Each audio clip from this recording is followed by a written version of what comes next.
Hello students, नमस्कार। आप सभी का स्वागत है हमारे चैनल में। आशा करता हूँ आप सभी स्वस्थ एवं प्रसन्नचित्त होंगे। विद्यार्थियों, हम लोग जर्नल एंट्रीज के बारे में पढ़ रहे हैं और उसमें से कुछ स्पेशल जर्नल एंट्रीज के बारे में हमने पीछे 2 सेशन में आपको बताया हुआ है। अभी उम्मीद करता हूँ कि 2 सेशन और आगे चलेंगे, उसके बाद ये स्पेसिफिक जनरल एंट्रीज जो है ना वो कंप्लीट हो जाएंगी। ये इसलिए भी ज़रूरी है क्योंकि आपको बाद में जब जनरल एंट्रीज आएंगी तो आपको कोई दिक्कत नहीं होगी, आप फटाफट करते चले जाएंगे। इसके बाद हम एक प्रॉब्लम लेंगे जिसमें कि ये सारी जनरल एंट्रीज को हम प्रैक्टिकल करेंगे और उसमें आपको जो भी और डाउट होगा वो भी क्लियर हो जाएगा। आज का सेशन शुरू करने से पहले मैं ये चाहता हूँ कि मैं आपको अपना छोटा सा इंट्रोडक्शन ब्रीफ आपको दे दूँ, जिससे कि आप समझ पाएँ कि आपको ये सब बातें कौन पढ़ा रहा है, कौन बता रहा है। तो साथियों, बच्चों, मैं हूँ सर्वेश कुमार पाठक। मैं एक सरकारी बैंक से रिटायर्ड मैनेजर हूँ, जहाँ हमने 36 साल नौकरी की है। तो मुझे 36 साल का एक्सपीरियंस है अकाउंट्स का। वहाँ देखे हमने एक CIB डिप्लोमा कोर्स होता है वो भी किया हुआ है। तो ये तो मैंने एक थोड़ा सा ब्रीफ आपको इंट्रोडक्शन दिया है।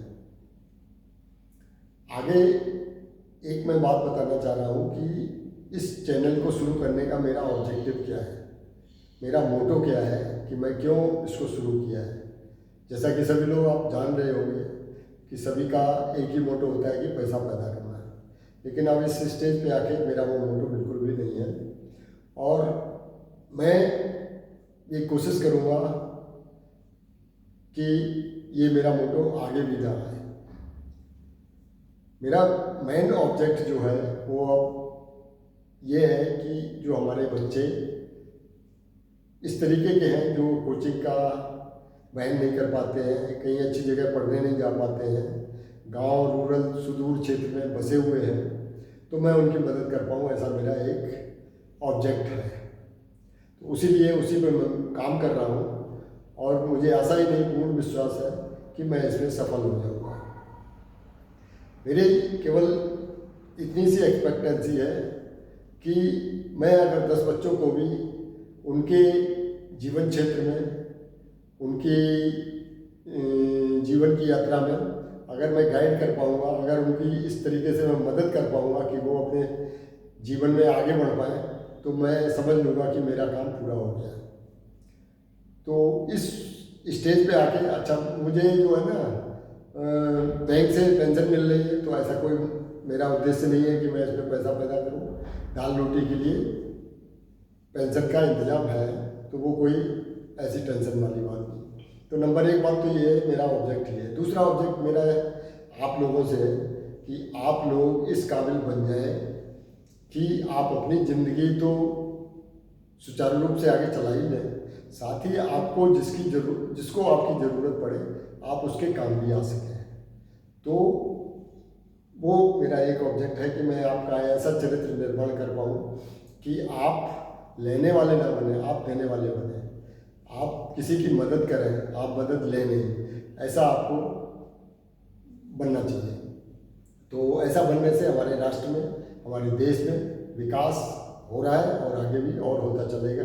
तो ये थोड़ी सी धारणा अपने मन में बैठा लीजिएगा कि हम लेने वाले नहीं बनेंगे, हम देने वाले बनेंगे। तो छात्रों, इसी के साथ मैं आज अपना ये ब्रीफ इंट्रोडक्शन समाप्त करता हूँ। समय समय पे आपको और भी मोटिवेशनल बात बताता रहूँगा। एक तो ये हुआ, दूसरा ये हुआ कि आप अपने शरीर को कैसे ठीक रखेंगे, तो उसका एक सेशन में करूँगा कि जिससे योग प्राणायाम आपको थोड़ा सा बता पाऊँ, जो आप मेहनत करने के काबिल बन पाएँ। तो आज का जो हमारा मेन उद्देश्य है वो आपको समझ ही आ गया होगा कि मैं क्यों ऐसा कर रहा हूँ। तो मैं सामाजिक कार्य करने के लिए, समाज में अपना थोड़ा सा योगदान दे पाऊँगा, तो मैं अपने आप को धन्य समझूंगा। Thank you very much. अब आगे बढ़ते हैं अपने सब्जेक्ट के ऊपर। सब्जेक्ट में आज हम पढ़ेंगे बैड डेट्स। बैड डेट्स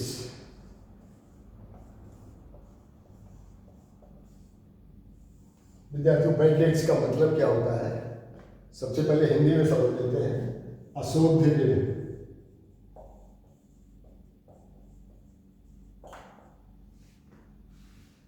अप्राप्य ऋण,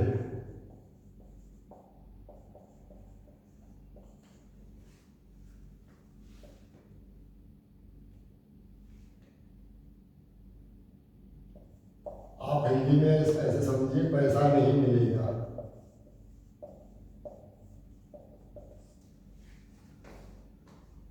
बैड डेट्स का हिंदी में मतलब है अशोध ऋण, अप्राप्त ऋण, पैसा नहीं मिलेगा।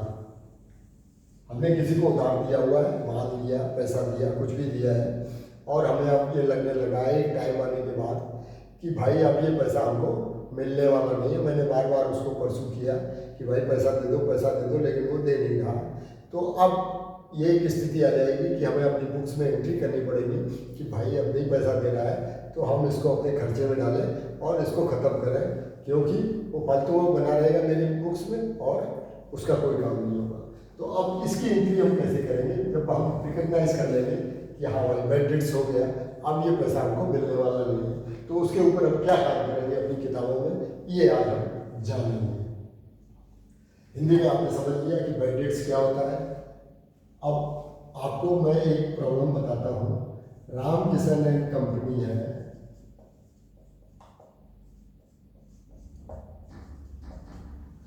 इसको हमने 7,000 का माल बेचा,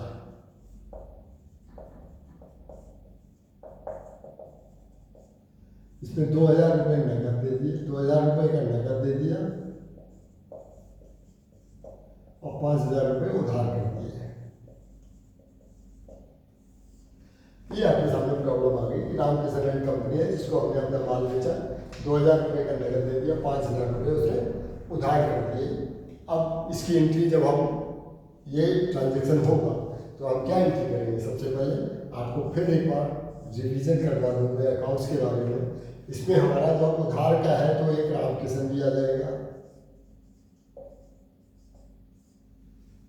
दूसरा हमारा नगद का लेन देन है तो नगद कैश दिया जाएगा, तीसरी उधार की है, क्या है? सेल्स है, विक्रय, विक्रय दिया जाएगा। रामकिशन, कैश और सेल्स, ये 3 अकाउंट इस एंट्री में दिखाई दे रहे होंगे। ठीक है बच्चों, अब हम एंट्री क्या करेंगे? रामकिशन पर्सनल अकाउंट है,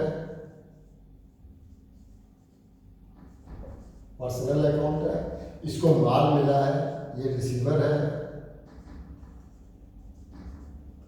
इसलिए इसको हम डेबिट करेंगे। ठीक, कैश अकाउंट हमारा रियल अकाउंट है, ये डेबिट व्हाट कम्स इन, ये हमारे पास आ रहा है, इसलिए हम इसको डेबिट करेंगे। सेल्स अकाउंट रियल अकाउंट है और ये हमारे पास से आउट हो रहा है, इसलिए हम इसको क्रेडिट करेंगे। तीनों अकाउंट के बारे में हमने आपको बताया कि रामकिशन, कैश और विक्रय, सेल्स, ये 3 अकाउंट इस ट्रांजैक्शन में शामिल हो और इनको हम कैसे डेबिट करेंगे, कैश किसको क्रेडिट करेंगे, ये आपने यहाँ से समझ लिया। अब हम एंट्री लिख लेते हैं। टू रामकिशन